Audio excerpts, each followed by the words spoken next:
নবী করিম সাল্লাল্লাহু আলাইহি সাল্লাম বলেছেন, আল্লাহর আকাশের নিচে জমিনের উপরে খাদিজার মতো উত্তম মহিলা আর নাই।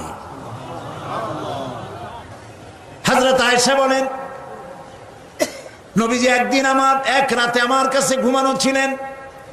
আমি ঘুম থেকে জেগে দেখি নবীজি নাই।